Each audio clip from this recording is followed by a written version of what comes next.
Hello and welcome to the podcast. I'm Onyx, and with me is my fabulous co-host. What's up? I'm Clickbait. And on today's special episode, we have another wonderful guest with us, Livio Ramondelli, comic artist on Transformers, Star Wars, Marvel, DC Comics, and creator of The Kill Lock, and so much more. Thank you so much for being here. Thanks for having me. Great to see you. Thank you, thank you. Whoop, whoop, whoop. Well, shall we get started? Sure. Let's do it. Let's start with our hardest question of them all. How about you talk a little bit about yourself? Yeah. So I am a professional illustrator. Like I've worked on Transformers for a long time through IDW. I created the Kill Lock, like you said, my original science fiction series. And just really happy to be doing what I'm doing. I get to go to conventions and meet people. And yeah, so that's kind of my short description of myself. Fantastic. And we're a huge fan of a lot of your art. It's Thank you. fantastic and it's wonderful. Thanks. Oh, Appreciate that. absolutely. Thank you. And then moving on to our next question. What first brought you into the world of Transformers? Whether it was a show, comic, TV series, character? I was definitely a G1 kid, so the original series for sure, and the original animated movie had a huge impact on me. So that's definitely like my Transformers. And then I became a fan. I was drawing them when I was a kid. I drew them my whole life and got to thankfully work on them professionally. So yeah, I was definitely brought in by that, and it's been amazing to see it kind of evolve over the years. And then being on the other side of things and meeting the younger fans, what got them into it. Like I know a lot of fans. We were at TFCon Burbank recently, and we were talking about like a lot of the fans I interacted with were talking about Transformers One and how it brought them into it. So I love that there's always a new thing bringing Mhm. young people into it. But for me, yeah, it was original G1. That's awesome. It's Yeah. fantastic. So, a little bit of your design process. Can you tell us a little bit of like what goes through illustrating for a comic? Yeah. Yeah. So basically, whether it's something I'm working on with another writer or something that I wrote myself, it starts with a script. So that can either be a plot version, which you basically get like an outline, or a more scripty kind of version where you have, page one, panel two. And then from there, you go into layouts. So layouts are very, very crude, rough, kind of cartoony scribbles, mapping things out. So I do layouts even for myself, even if I'm the writer and the final artist. It still helps to see them on a page. And the nature of comics is there's still a certain math that has to work, even in a creative field like comics, where if you want a surprise to happen, it has to happen on an even page because you're turning the page. So layouts are really good with that. Then from there, you move on to pencils. In my case, I do pencils, traditional on paper. I scan them in, then digitally color them in Photoshop. And then, yeah, and then the final phase after that is lettering. So I'm not a letterer, but I've worked with great letterers, and they're the ones that kind of put the final seal on everything. That's really cool. How do you go through the process of like designing a character for a scene? Like what do you write down? Like, oh, you want them to look like kind, or you want them to look like angry? Like, how do you go through that step by step? Good question. A lot of it is, I don't so much write down what I'm. So sometimes I do actually. Sometimes I'll write down some adjectives and stuff. But generally, if I have an idea, for example, in the Kill Lock, there's a contrast of the four main characters. There's a really innocent, fragile-looking kid robot. Then there's a big kind of hulking warrior robot. So I know immediately, okay, from a silhouette standpoint, you should be able to see which one is the soldier or the Hmm. warrior really quickly. Hmm. Hmm. That tends to be, a wider shape. The kid is more fragile. He's shinier. That kind of suggests a little bit more fragility. So it's that kind of thing. And then they suggest themselves to you a lot too. Like as you're working on a character, you can do, 30 different faces, and the one that feels right will really kind of jump out at you. And Hmm. then likewise, the one that's a horrible wrong direction will also tell you this is definitely not what I should look like. So, but yeah, that's really the main thing. But that's I think my two favorite parts about making a comic are the beginning, where you're doing the really rough design work and the layouts, and then the end, where you're actually like the work's done, but you can go in and you have the time to fine tune and really polish everything. It's the Hmm. middle that's really hard. It's the middle that takes the most time. Right. Yeah, That makes a lot of sense. yeah. What's been like your biggest, seeing all your work from the very start to now, what's been your like biggest change you've noticed you've done? Good question. I think it's such a gradual sort of evolution. Like a lot of the artists that I like, who've been doing it for decades and decades, their work looks really different at the end than it did in the beginning. Hmm. And I think it's just from every day you're constantly learning, and you're also just shifting for whatever reason. Your taste shifts and you just learn different things. So it's really hard to track the trajectory of like what was really intentional, and then what just kind of evolved. So with me, I'm always trying to get better at lighting and composition and making things cleaner and clearer. Like, so it really is just an ongoing journey forever. I'm sure I'll be doing it until the end of my time. So Until you're 90. yeah, I hope I can still function. Yeah. So I have one more related to the illustration process. So you work on like Transformers and some other mech projects Mhm. along with like Marvel and human-based projects. How do those differ in the like developments versus those two? For me, I think all artists have their strengths and weaknesses. Human characters are a lot more difficult for me. So someone like Superman or Wonder Woman, Hmm. that's much harder for me to draw than Transformers. Hmm. I much prefer like the robots and more armored Same characters. here, not biased at all. Sure, yeah. But then likewise, I know a lot of artists that are really good at like drawing Batman or Spider-Man and they hate drawing robots. So, Hmm. I think it's pretty rare to find someone who's good at everything. They are out there. But yeah, for me, I kind of like the more I like weathered characters. I like sense of scale. It's much harder for me to just kind of draw two people in a room having coffee. That's much harder for me. That's So, fair. yeah. Yeah. I actually have a tag along question before Uh-huh. we get into the next question is I know handling emotion for, very humanoid characters versus when you're dealing with like a transformer and you don't have a lot of necessarily facial expression to deal with. What are some of the things that you found helps you convey that emotion in that scene for a character that might have very limited facial expressibility? That's a great question. I think about this topic a lot actually because I'm really fascinated by characters like Soundwave and Shockwave, Yeah. Optimus Prime, like especially someone like Shockwave, where you have so little in terms of facial expression. But I love that. I love those designs. I think it's kind of like all R2D2 is like an ultimate one where everyone knows when R2D2 is like sad or happy, and granted he can chirp and chime, and in a comic you're really just dealing with the visuals. But I think a lot of it is like hopefully if you've done your job right, the way you're framing their face or the angle you're drawing it, the audience can feel what that character is feeling. Hmm. Even if their face is just one glowing eye, if you've done your job correctly, hopefully people can read, what's going on with that character. But that's something I think about a lot. And I love, like in the Kill Off, for example, there's characters who have very minimal facial Hmm. designs on purpose. I really like those kind of characters. That's really cool.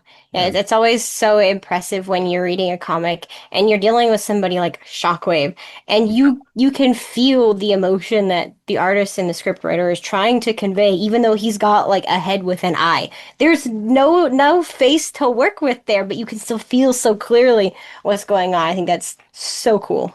What's it's amazing too, and it's a testament to people being empathetic that you can look at that and read something into it. Yeah. Yeah, I mean, I think that big thing with certain animals too. Certain animals don't have a lot of expression in their faces, but you can totally read what kind of emotion they have. Hmm. Exactly. Yeah, I think that's cool. yeah. So, moving on to our next question, who has been one of your biggest inspirations? Oh man, there's so many. God, like I'm a big Star Wars fan too. So like Ralph Hmm. McQuarrie, and when I got into comics a little later, like Jim Lee and Alex Ross, I really love. Hmm. And then when I learned how to do like digital painting, when I was going to grad school, the prequels were coming out. So there was a couple artists. Ryan Church was one of them, where he was doing digital concept art, which at the time was pretty new. Like the idea of like drawing digitally in Photoshop, was Oh. pretty new. So his work's beautiful. I really love his stuff a lot. God, there's so many people. Yeah, there's like an endless influences. I'm always A people too. little bit from everybody. Yeah, for sure. Yeah. That's one of the best ways to learn and to develop is taking inspiration from a lot of different people. Yeah, yeah, I think it's like a constant, it's like a melting pot of stuff that you're absorbing and Hmm. inspired by. Even if there's an artist that you want to draw just like them, you really can't. So no matter what, you're Hmm. gonna make it your own, Right. you know? That's cool. Yeah. Moving on to our next question. Which character would you like to design slash illustrate next that you haven't gotten a chance to do? Oh man, good question. I really like I'm a big RoboCop fan, like the original movie. Yeah, That's Robocop. fun. And Yeah. 209. I mean, yeah, RoboCane, those designs I love so much. I would love to do That'd be something visual with fun. those. Yeah, that would be Yeah. That'd be awesome. yeah. Maybe they'll do That a crossover comic someday. that Oh, would be cool. geez. There's a Yeah, Terminator that would one, so be might that as would be well. interesting. Yeah. On the flip side, who's been your favorite character or scene you've drawn or illustrated? Favorite character is probably still Optimus Prime, just for a lot of reasons. Classic, classic. Yeah. Classic. Yeah, Classic choice. yeah, I mean he like meant the most to me, he still does. And then but then I also like the big like Devastator, like the big scale characters, Mm-hmm. And Soundwave, That's of fun. course. Soundwave is one of my top characters. I think my two favorite scenes I ever illustrated were both in this series Autocracy, where one scene was Soundwave trying to escape Iacon, and he's basically Mm-hmm. running and being chased by Ooh. the Autobots. That was really fun. He's like ejecting his tapes along the way to get out. And then in that same story, Optimus Prime finds the Matrix. So that really meant a lot to Yeah. me. That was like that because I got to work That on the was a fun comic. thanks. Yeah, Absolutely a blast. thanks. I enjoyed it. It was cool too because Flint Dille, who worked on the original series, wrote that Hmm. along with Chris Metzen. So it was really That's cool so to work cool. with him. Yeah. Optimus has a lot of big, dramatic, like emotion heavy scenes, so there's a lot that you can do with it. And so that's really cool. Yeah. Yeah, it's like he's such an important character, like Oh yeah. out of our lives, but also kind of culturally, that it really feels like if Hmm. you get a chance to work on him professionally, it's a real honor, you know?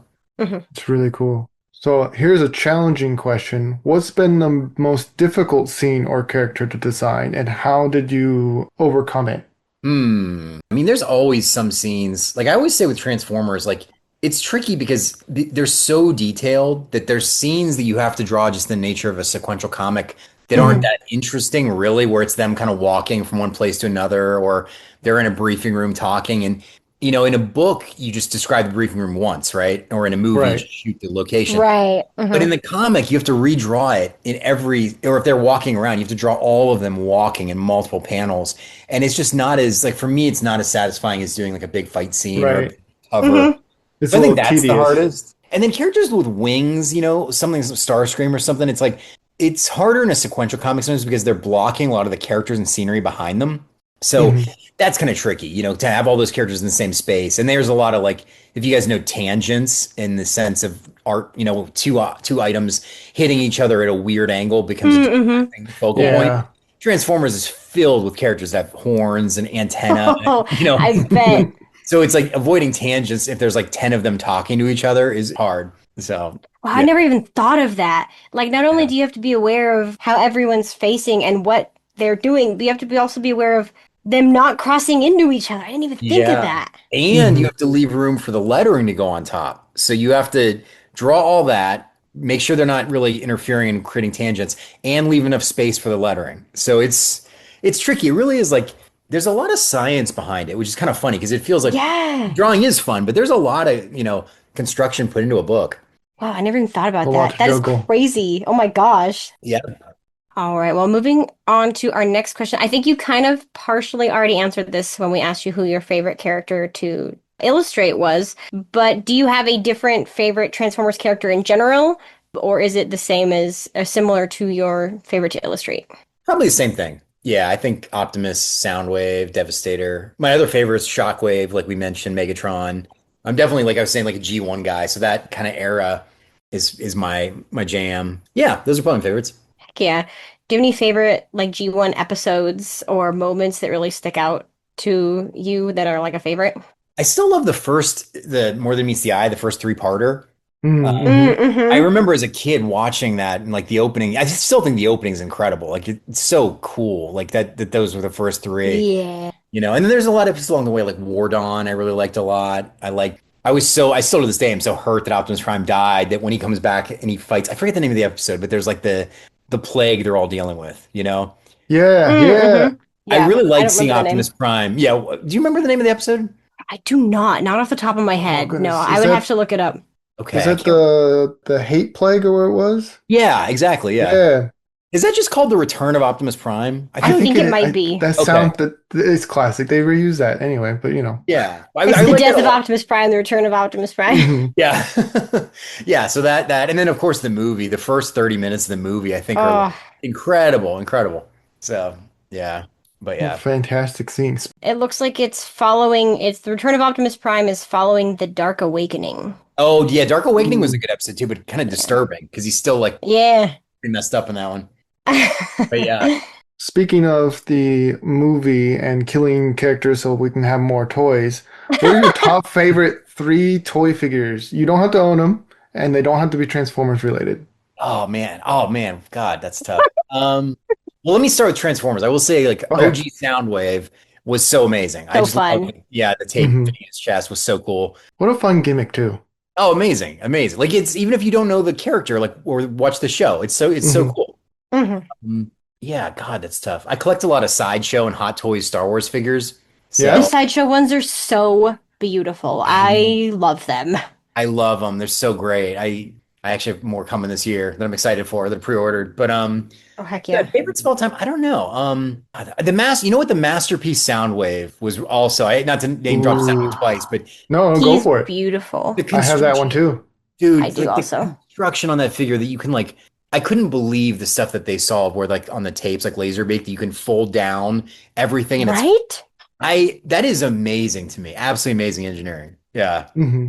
Have you seen the Robosen figures? That sounds really familiar. Remind me which ones is there? They're the line that has come out recently where it's like the self-transforming, like actual Oh robotic figure. yes. Very Yeah. expensive, but Yes. they did a Soundwave pre-order for Soundwave and he's an actual like Bluetooth speaker Oh my as God. well as like just being Soundwave. That's amazing. Yeah. I No, know. that line is so cool. I've only seen in person the Optimus, but his one mode where he's kind of like breathing almost. He's just resting. Yeah, just the It's Hmm. resting breathing mode. so cool. Yeah. It's very surreal. Yeah, definitely.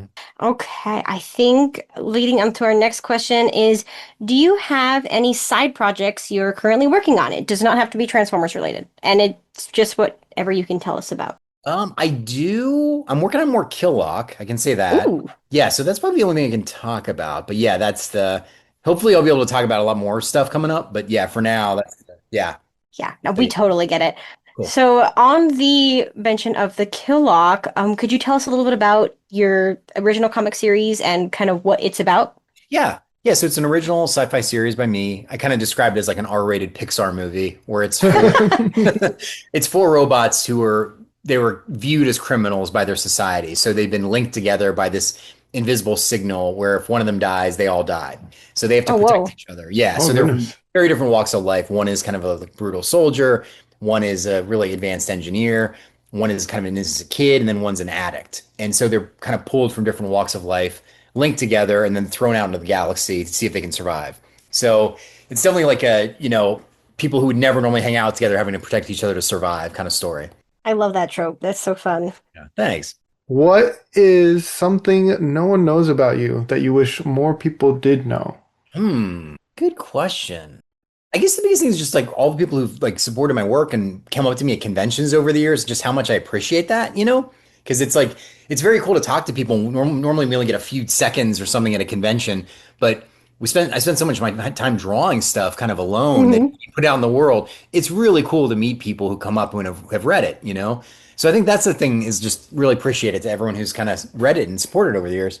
Really fun. Yeah. The Yeah. conventions are definitely a fun time Yeah. to meet fans and to meet artists and everything and to see so many people that have been a part of, different parts of your life, whether it's a part of the TV show that you always grew up with or the part of the comics that you've picked up since you were a kid as they've evolved over the years. It's so fun to see such a wild amalgamation of people together all for the same purpose. Yeah, totally. Absolutely. It's a really nice community too. I really like Hmm. seeing all the fans come together.